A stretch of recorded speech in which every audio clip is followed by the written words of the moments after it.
প্রতিবন্ধী নারীরা তারা হচ্ছে রেপের শিকার হচ্ছে, গ্যাং রেপের শিকার হচ্ছে, তাদেরকে মারছে, প্রতিবন্ধী মানুষের সম্পত্তি ছিনিয়ে নিচ্ছে।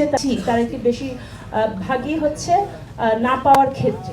না, তারা অধিকাংশ প্রতিবন্ধী মানুষ হচ্ছে নানা ধরনের অত্যাচার, নির্যাতন, নিপীড়ন, বৈষম্য, বিভিন্ন ধরনের নেতিবাচক কর্মকাণ্ডের শিকার।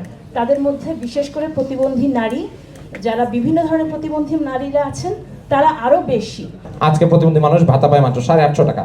এইভাবে যদি বাড়তে থাকে, হ্যাঁ, সেটা 5000 টাকা করতে 125 বছর লাগবে।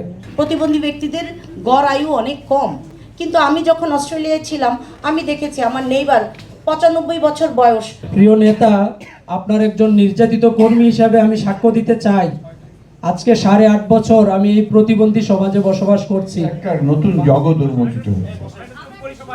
আমি ব্যক্তিগতভাবে আমাদের ভারপ্রাপ্ত চেয়ারম্যান তারেক রহমানের কাছে এবং যারা এটা আয়োজন করেছেন তাদের কাছে অত্যন্ত কৃতজ্ঞ। এই জন্যে যে এই জগতের সঙ্গে পরিচিত না হলে বোধহয় জীবনের একটা বড় অংশ অপরিচিত থেকে যেত। আমরা প্রতিবন্ধী মানুষদের দেখেছি, কিন্তু তাদের দুঃখ, ব্যথা, বেদনা এ সম্পর্কে আমাদের খুব বেশি ভালো ধারণা ছিল না। যাই আমি বক্তব্য বাড়াবো না, উনি আমাদের চেয়ারম্যান মহোদয় বক্তব্য রাখবেন।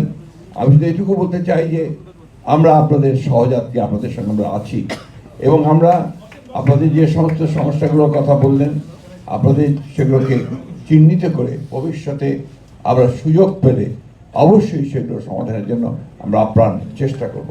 সেই সঙ্গে এইটুকু কথা আপনাদের বলতে পারি যে পলিটিক্যাল কমিটমেন্ট যেটা দরকার সেটা বিএনপির কাছ থেকে, আমাদের ভারপ্রাপ্ত চেয়ারম্যান মহোদয়ের কাছ থেকে আপনারা অবশ্যই করবেন।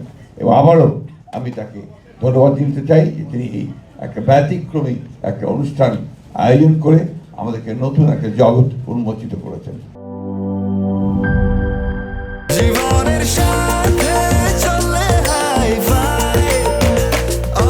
স্বাস্থ্যকর অল টাইম, সব সময় অল টাইম হেলদি লাইফ।